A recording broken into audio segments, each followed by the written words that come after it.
This is the Ubco 2x2 electric bike. It blurs the line between traditional motorcycle and commuter e-bike.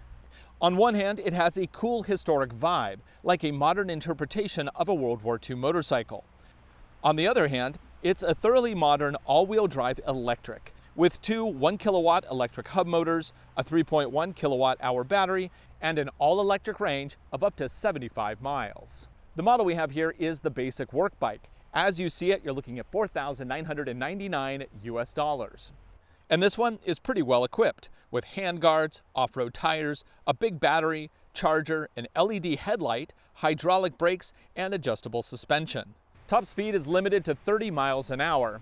Maximum payload, 330 pounds. Oh, and that is rider and payload. In terms of gear, they've really thought this one out. There are 19 connection points located around the bike. So you can either build your own carry system or buy one of their prefabricated accessories. Your choice. Personally, I love the way this looks all stripped down. Now you will notice that this particular trim doesn't come with mirrors, turn indicators, heck, it doesn't even have a gauge cluster. The only way to get information about the vehicle, both while sitting here or running, is with an app, and you can connect with your phone via Bluetooth. This shows me current speed, charge, and other vital information. Of course, I can mount this on the handlebars if I want to look at it all the time. Though personally, all I really want from this thing is a battery indicator. I would love it if they could just include one of those as a simple connection. But no luck. We're stuck with the phone. This does come with a pair of fobs, which allow you to have proximity key so that nobody else can just start it up and write it off. Also, you get a couple keys here to remove the battery. Now, it is interesting how so many e-bikes take their styling from mopeds, even including pedals. Of course, that is good for regulatory purposes because you can always claim it really is a bike. This one, not so much.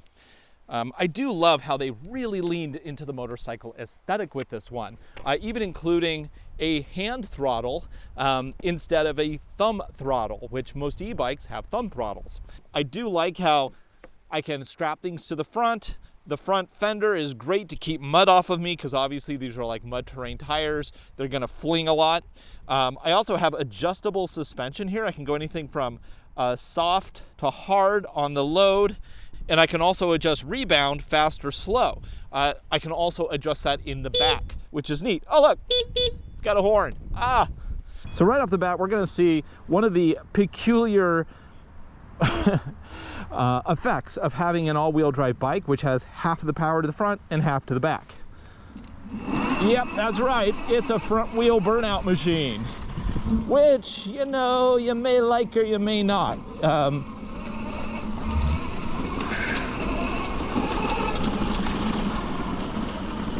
Of course, that should help in climbing. Now, we're going to go on a single track that I built here. This is not for high speed and it's not for big bikes, but it can fit this bike just fine, especially considering the mud tires. Whoa, yeah, slippery today. Got a lot of bounces here. So the throttle feels very good. It's progressive. It's got a kick on the bottom end. Obviously 30 miles per hour is plenty fast for a course like this. Oh, got a little wide.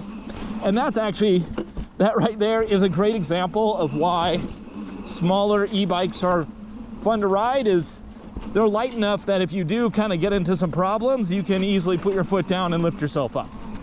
Okay, and then we're gonna climb. Come on, climb. So that front wheel really spins. So I have to say, this is very comfortable. I like the seat. It's a good sitting position. Oh, that's not very good. Go down the thing there. Nice. But I am whacking my knees on this when I'm hitting corners fast. And that's not very fun. Nature of having a big battery right there. And we're gonna do the climb. Now this is fairly steep, big rocks.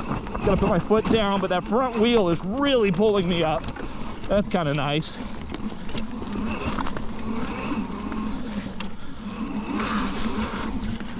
Okay, let's go back in. Do another pattern here.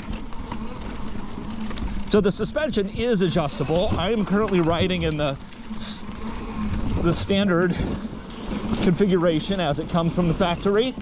I find this to be actually pretty good on a trail like this. There we go. Now, if you are used to throttling into corners and kicking that back end out, that's harder to do with an all-wheel drive bike. Because again, 50-50 power, you may wash out your front wheel. It takes a little while to get used to it. But man, this is pretty good. It's got some punch. Now, obviously the comparison here is that for $5 grand, you can get a fun little gas-powered bike. You don't have to, you know, spend a lot to get something fun and small. But this never uses a drop of gas. It has no emissions outside of what your power company is using to produce the power. And here in the Pacific Northwest, we use a lot of green power. So that doesn't bug me at all. Climb the rocks here, come on, you got it. Whoop. There we go, it's not a trials bike. Woohoo! And then when you get up to speed, let's see, let's go, there we go. And then we get up to speed.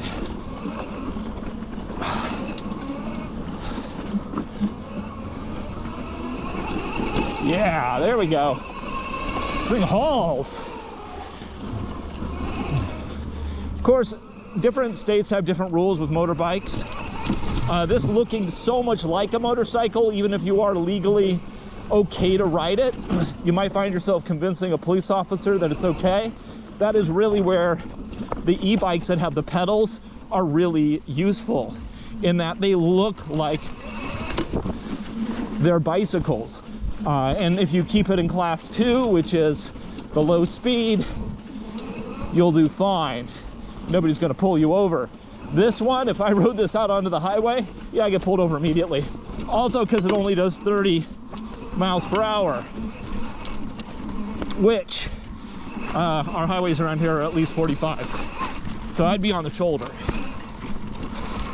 But yeah, really impressed with this. It's got power. It looks great. It's super durable. Actually, I'm gonna go this way. It's light enough that you can manhandle around if you need to. And of course, it has all those connection points, which really adds to the utility. Come on, up we go. Whoa! Run, chickens! Ha! And then when you open it up, it's so much fun. Boom!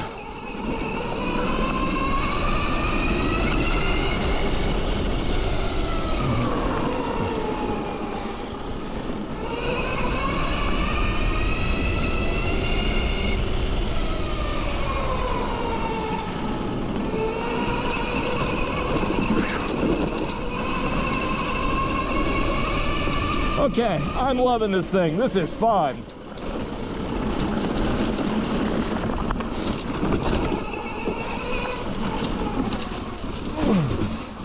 I just wish I could control the power so I could put more power to the back when I want it.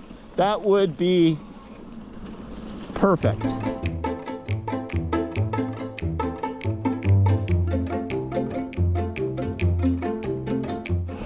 Oh man, this is so awesome. Woohoo! So this is just the first look at this bike. We're going to do more adventures with it, including road and overland. Yes, we're going to try an overland journey if the weather allows us. For Riding Sports TV, the two-wheel version of Driving Sports TV, I'm Ryan Douthit. Thanks for watching. Woohoo! Yes! Oh. Okay, so that is the Ubco 2x2 work bike. This thing is amazing. I love all the connectivity that they provide. I like the brush guards. I do hit shrubs every once in a while, and those help with my hands. It's comfortable to ride. Do rack my knees a little bit. If I owned this, I'd probably pad up those front bars a little bit. But overall, so much fun.